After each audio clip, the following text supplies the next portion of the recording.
Louvado seja nosso Senhor Jesus Cristo, para sempre seja louvado, e nossa Mãe Maria Santíssima. Amém, queridos? Hoje eu convido vocês a mergulharem numa palavra maravilhosa que está aí, coloquei aí, afixada aí no comentário para vocês, no Evangelho de São João, capítulo 2, dos versículos 13 ao 22. João, capítulo 2, versículos do 13 ao 22. Você pode abrir a sua Bíblia comigo aí, nesta passagem.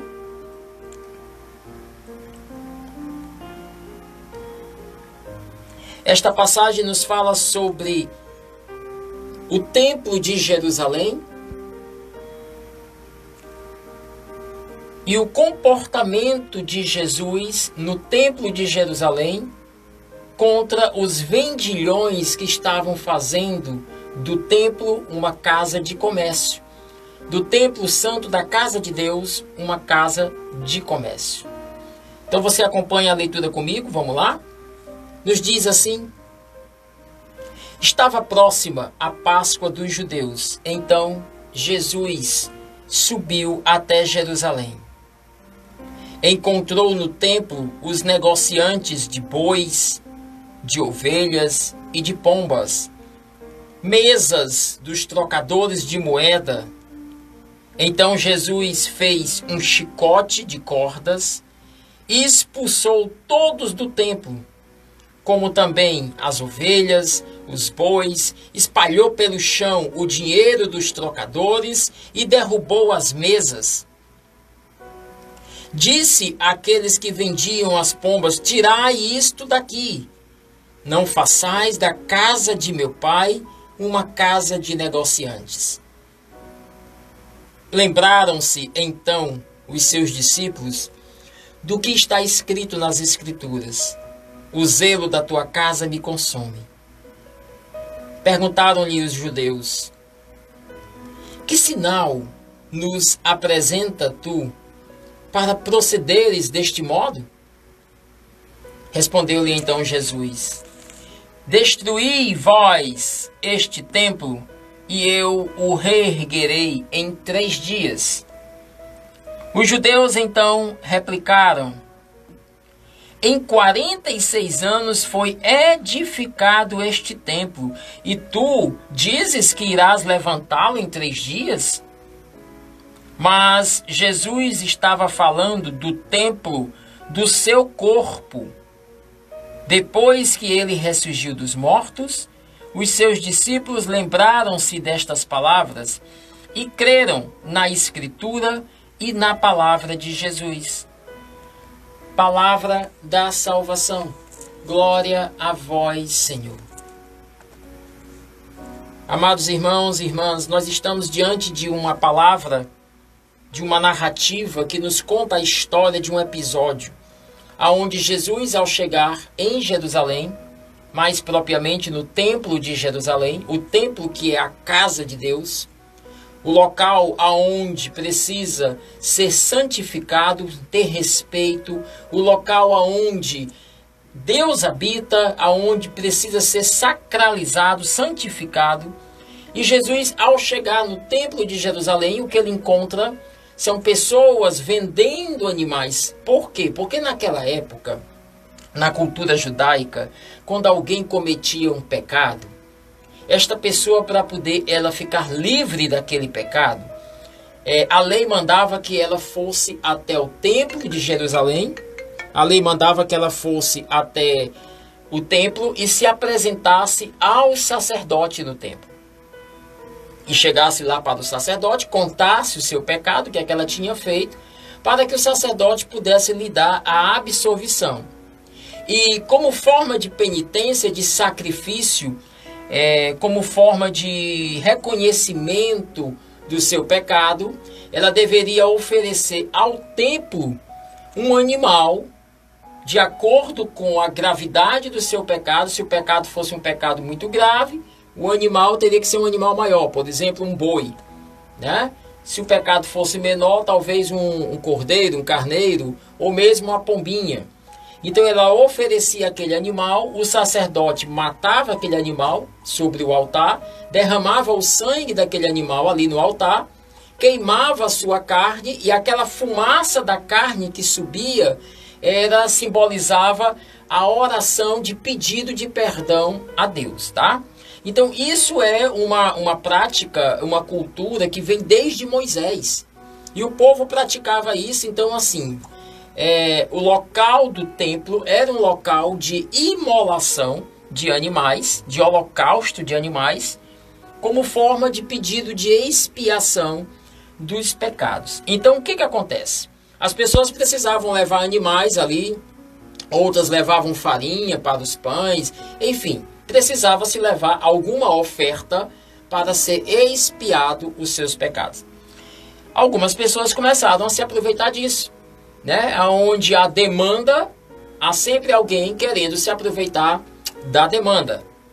Então, as pessoas começaram a perceber que algumas pessoas preferiam comprar um animal ali no templo do que sair de casa arrastando um boi, arrastando um carneiro e tal, ou ter que ir procurar uma pombinha para oferecer. Então preferiam chegar no templo, comprar um animal ali e já oferecer, né, pelos seus pecados. E aí as pessoas começaram então a montar barraquinhas, tipo uma feira livre, né, dentro do templo, dentro da casa de Deus, com bois, com carneiros, com pombas, com tantas outras coisas, pessoas fazendo comércio de dinheiro, enfim. Virou uma verdadeira feira dentro do templo, dentro da casa de Deus. Os sacerdotes, que são aqueles que zelam pelo templo de Deus, deveriam estar cuidando da sacralidade, da santidade do templo. Mas não estavam interessados nisso. E Jesus, quando chega em Jerusalém, que ele vê aquela cena, que ele observa a casa de Deus, o templo de Deus, virando um verdadeiro comércio, virando uma verdadeira prática de comercialização, de troca de animais, de troca de dinheiro.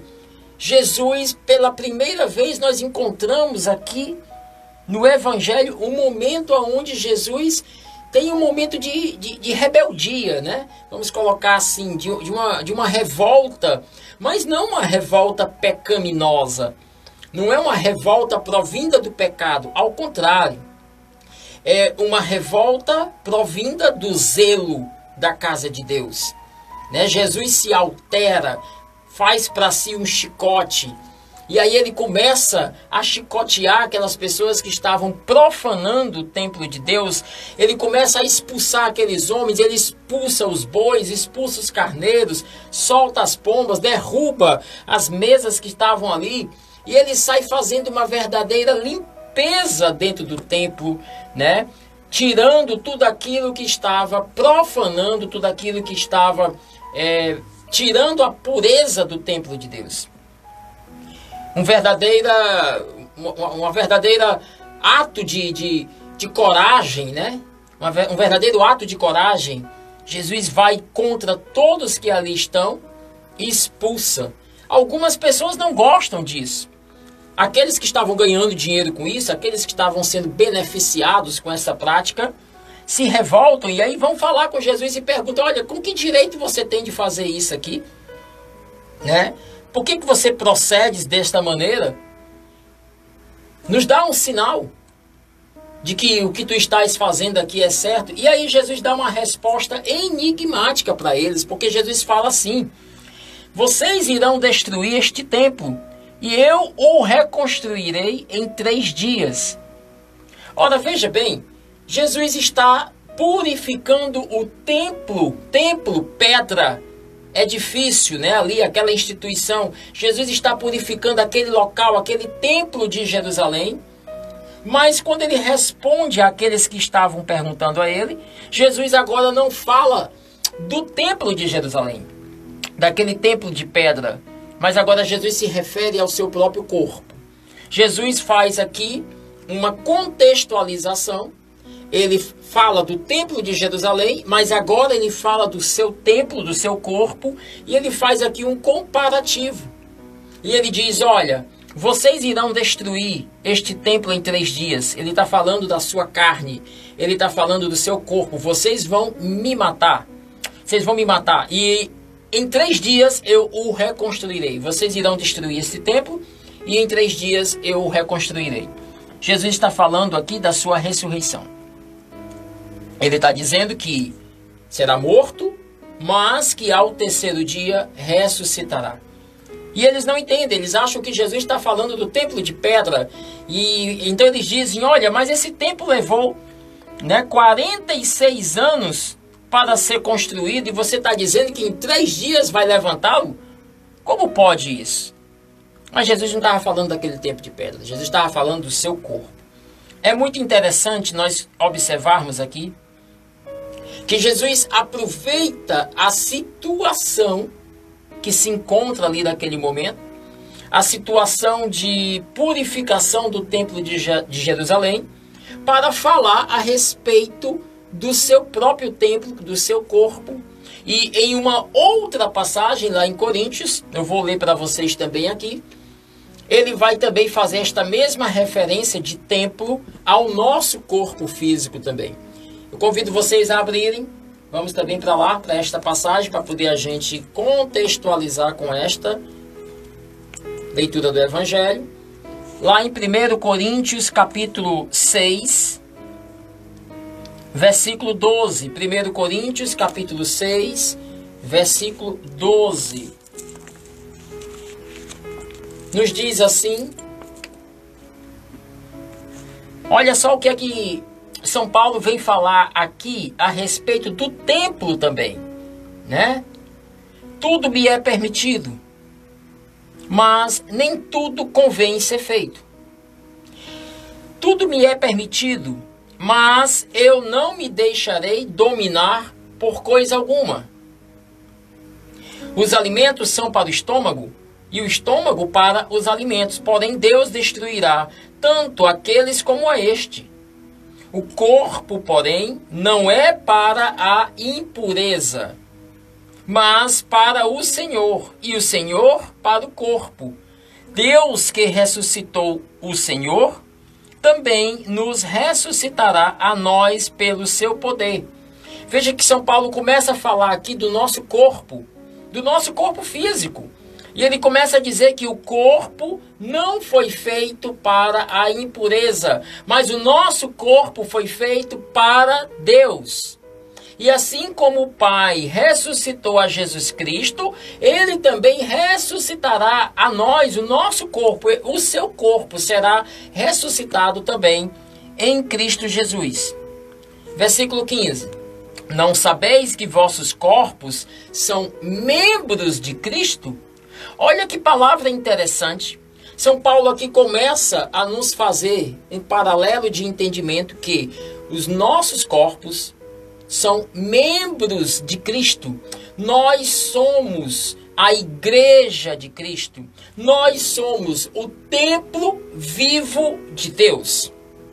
Ele começa a fazer aqui um comparativo, né? Ele vai mostrando que nós também somos templos de Deus. Assim como aquele templo de Jerusalém, que guarda ali a Arca da Aliança, que guarda ali a presença de Deus, nós também somos templos vivos que guardamos dentro de nós a presença de Deus, a graça de Deus. E aí ele continua. Tomareis então os membros de Cristo e os fareis membros de uma prostituta? De modo algum. Ou não sabeis que aquele que se junta a uma prostituta se torna um só corpo com ela, como está escrito, os dois serão uma só carne? Pelo contrário, quem se une ao Senhor, torna-se com ele um só espírito.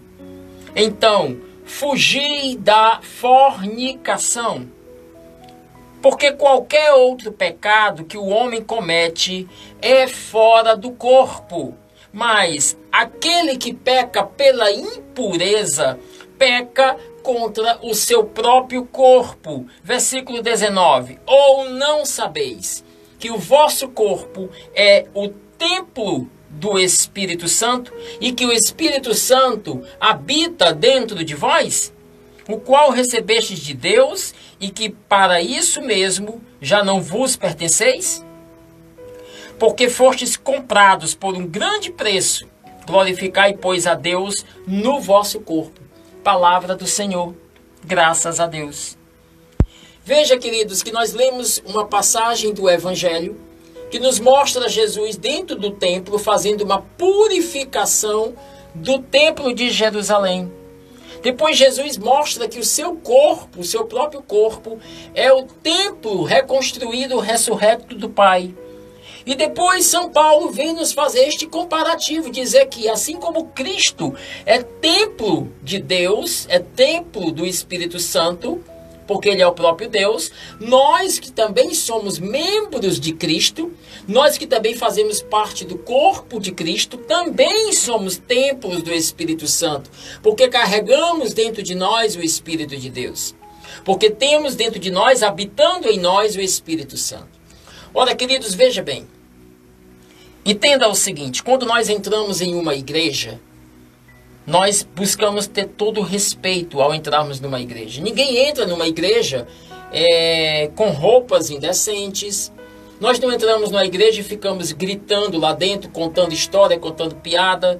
Nós procuramos manter um clima de oração, de respeito, principalmente quando nós estamos diante do sacrário, né? O sacrário ali está, Jesus está lá dentro, corpo, sangue eucarístico de Jesus dentro do sacrário. Como é o seu comportamento? Como é a sua atitude diante do sacrário do Senhor? Você tem uma atitude de adoração, de veneração, de louvor, de respeito, porque ali é o sacrário do Senhor.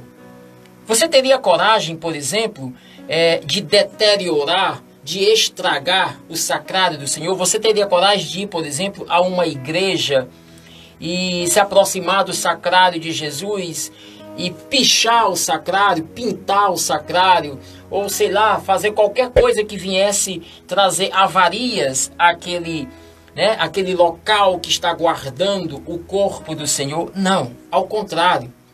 Você tem todo o respeito pelo sacrário, porque o sacrário ali se transformou no tabernáculo, se transformou no local em que guarda o corpo de Deus, o corpo do Filho de Deus. Da mesma forma que nós temos respeito por um objeto morto, né? Uma madeira, um objeto de ferro, o sacrário, um objeto de pedra, seja lá o que for. Nós temos tanto respeito por aquilo simplesmente porque guarda o corpo do Senhor. Ora, imagina os nossos corpos que foram criados não pelas mãos de um carpinteiro, de um pedreiro, de um artista, mas pelas mãos do próprio Deus. O meu corpo, o seu corpo, é obra da criação de Deus. Ser humano nenhum tem a capacidade de criar um corpo como esse. Ah, mas foi feita uma clonagem humana, foi feito um bebê de proveta, foi feita uma incubação. Tá, mas a partir da essência de Deus, a partir dos DNA, a partir do gene que Deus criou. E todo o processo de evolução e de construção deste corpo é um processo criado por Deus. Então nós somos criação das mãos do Senhor. O meu corpo é criado por Deus, o teu corpo é uma obra-prima do Senhor. E o mais interessante de tudo é que Deus me criou segundo a sua imagem e semelhança. Deus me criou como obra-prima e Ele resolveu morar dentro de mim. Olha como isso é interessante, gente. Deus, o Criador, resolve morar dentro da sua criatura. Hoje nós temos aqui no planeta Terra aproximadamente 8, quase 9 bilhões de pessoas vivas espalhadas pelo planeta. Se nós pararmos e imaginarmos e pensarmos assim, em cada ser humano da face da Terra habita Deus dentro de si. O Espírito Santo de Deus habita dentro de si. Deus está no meio de nós, habitando dentro dos corpos, habitando dentro dos templos, dos sacrários vivos que somos cada um de nós. Que coisa interessante, não é verdade? Então, entenda bem o seguinte: eu sou a casa de Deus. Eu peço que você agora que está me ouvindo, que está ouvindo essa pregação, coloque a mão no seu coração. Nesse momento, coloque a mão no seu coração, repita comigo: eu sou a casa de Deus, o templo vivo do Espírito Santo. Deus habita dentro de mim.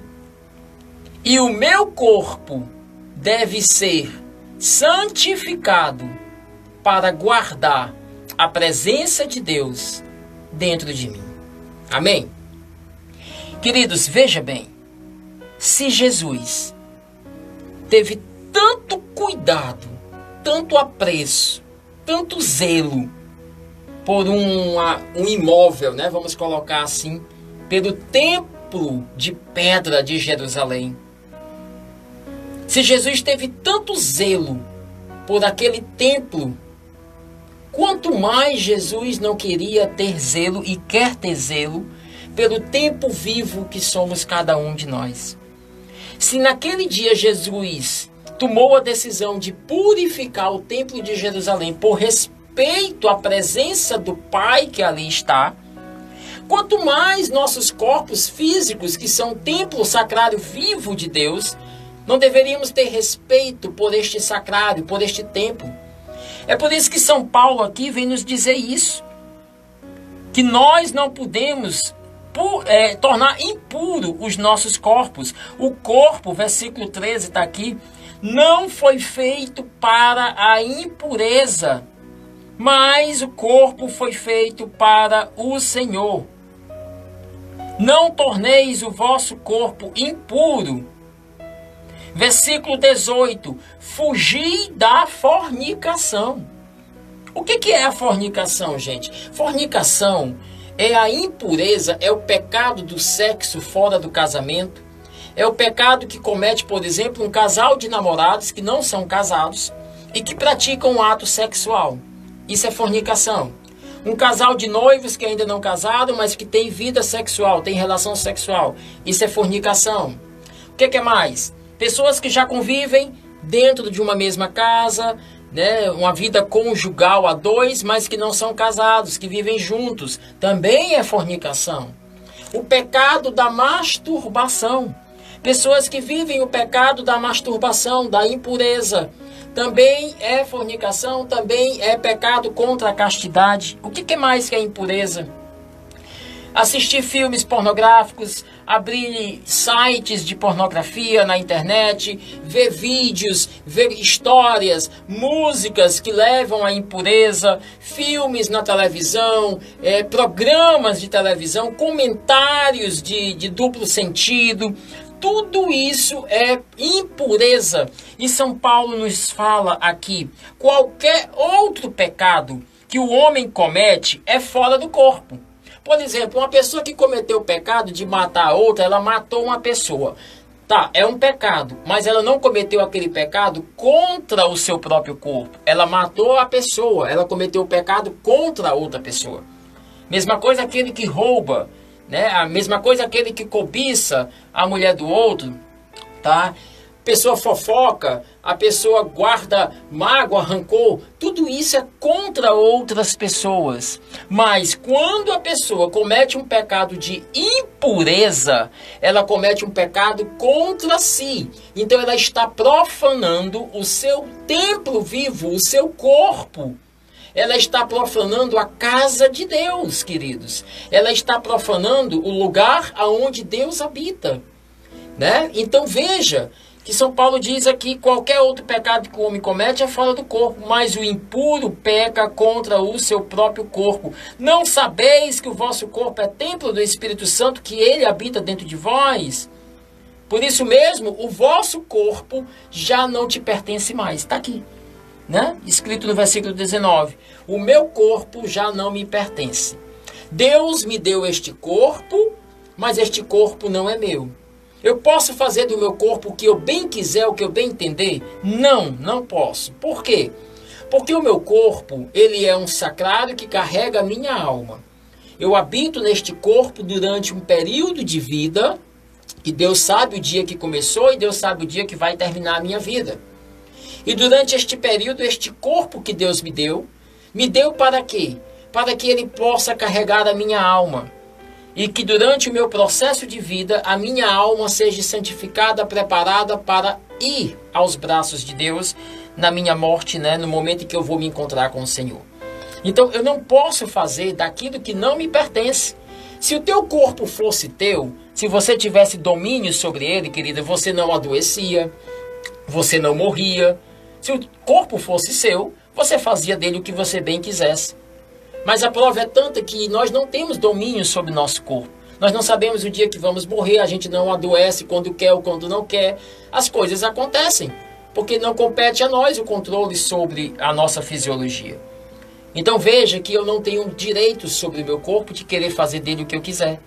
Quando eu estou no vício, por exemplo, não só na impureza, agora vamos falar de vícios, né? Quando eu caio nos vícios, quando eu, por exemplo, sou um fumante inveterado, eu estou acabando com o meu pulmão, eu estou acabando com os meus órgãos, eu estou acabando com a minha saúde física e eu estou destruindo o templo vivo do Espírito Santo.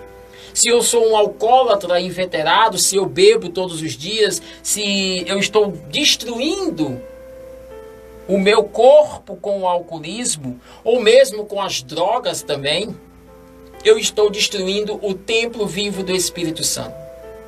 Eu estou pecando contra o templo vivo do Espírito Santo. É por isso, queridos, que eu devo evitar os pecados de impureza. Eu devo evitar os pecados de vícios, porque todos esses pecados são contra o templo sacrário vivo do Espírito Santo. Eu preciso evitar de fazer no meu corpo coisas que não são devidas a Deus, tá? Porque é a casa de Deus. É a casa de Deus. Este é um pecado contra o templo vivo, contra o sacrário vivo do Espírito Santo. Então eu preciso santificar o meu corpo. Jesus, naquele dia, buscou santificar, purificar o templo de Jerusalém. Hoje eu preciso tomar uma atitude parecida com a atitude que Jesus tomou naquele dia. Ora, vejamos, o que é que o Senhor fez? Ele tomou uma atitude corajosa. Ele foi para diante daqueles que estavam profanando o templo de Jerusalém e ele expulsou aqueles que estavam tornando impuro aquele lugar que deveria ser sacralizado. Jesus vai lá, expulsa, sem medo, na coragem, no zelo, na busca de santidade, de purificação. Você precisa hoje olhar para a sua vida. Você precisa hoje olhar para o teu corpo e pedir que Deus lhe dê a graça de enxergar espiritualmente o que hoje está tornando impuro o seu corpo. O que é que hoje está profanando o templo vivo do Espírito Santo? É algum tipo de impureza? Algo que está entrando pelos teus olhos? Algo que está entrando pelos teus ouvidos? É algo que você está cometendo? Talvez a masturbação, talvez a fornicação, o adultério. O que é que hoje está tornando impuro o teu corpo? É o vício do álcool, é o vício da droga, é o vício do cigarro, é qualquer outro tipo de vício. O que é que hoje está profanando o seu corpo? Você precisa hoje se colocar diante de Deus e tomar a atitude que Jesus tomou. Corajosa, ter a coragem de tomar decisões na sua vida hoje para expulsar do templo vivo que é o teu corpo tudo aquilo que está profanando o seu corpo, que é sacrário vivo de Deus para Deus. Você precisa hoje, querido, tirar os comerciantes, tirar os vendedores, tirar toda a impureza, tirar tudo aquilo que está profanando o templo vivo do Senhor. Como você quer, olha para mim, como você quer que Deus habite em um sacrário que está profanado? Veja que quando Jesus escolheu, quando Deus Pai escolheu Nossa Senhora para gerar o seu Filho Jesus, foi por este motivo que o Pai escolheu uma mulher entre todas as mulheres, antes de Maria e depois de Maria, todas as mulheres da face da terra, Deus escolheu uma e fez com que esta mulher nascesse sem nenhuma consequência do pecado original. Maria não tinha influência do pecado original. Maria era santa, pura, completamente pura, santificada, purificada, sem mancha. Porque Deus não poderia gerar o filho dele dentro de um útero, dentro de uma mulher que fosse manchada de pecado. Como Deus poderia vir de algo pecaminoso? Então Deus preserva Maria do pecado original. A torna santa, a faz nascer santa, pura, e nela gera, no útero de Maria, gera o filho, o seu filho Jesus Cristo para nós. Veja que o útero de Maria foi o primeiro sacrário vivo aonde Deus habitou no útero de Nossa Senhora. Então vejamos o seguinte: o corpo de Maria, que também era um corpo físico, né? Também foi um corpo preservado, templo sacrário vivo do próprio Filho de Deus que ali habitava. A exemplo de Nossa Senhora, Deus nos chama também a sermos este exemplo de santidade em nossos corpos, a não pecarmos contra o nosso corpo, a não nos deixarmos sujar pela impureza, pela profanidade, para que Deus possa habitar em nós. Queridos, jamais o Pai permitiria que seu Filho Jesus nascesse em um corpo impuro. Se da mesma maneira que o Pai não iria permitir que seu Filho nascesse de um corpo impuro, como Deus também irá permitir morar dentro de um corpo que é mergulhado na impureza. Então, queridos, todas as vezes que eu profano o meu corpo, eu perco em mim a graça da ação da presença de Deus na minha alma. Tá? Eu me afasto desta graça, eu me afasto desta presença. Que essa palavra de hoje ela venha nos fazer compreender de uma maneira clara que a busca da santidade, da purificação dos nossos corpos é de fundamental importância para que, assim como São Paulo diz aqui, no versículo 19, que nós possamos entender que é fundamental para que Ele, Deus, habite em nós, porque nós somos a casa dele. Para que Deus habite em mim, é necessário que eu purifique a sua casa, que é o meu corpo, que é o templo e sacrário vivo do Espírito Santo. Amém, queridos? Amém.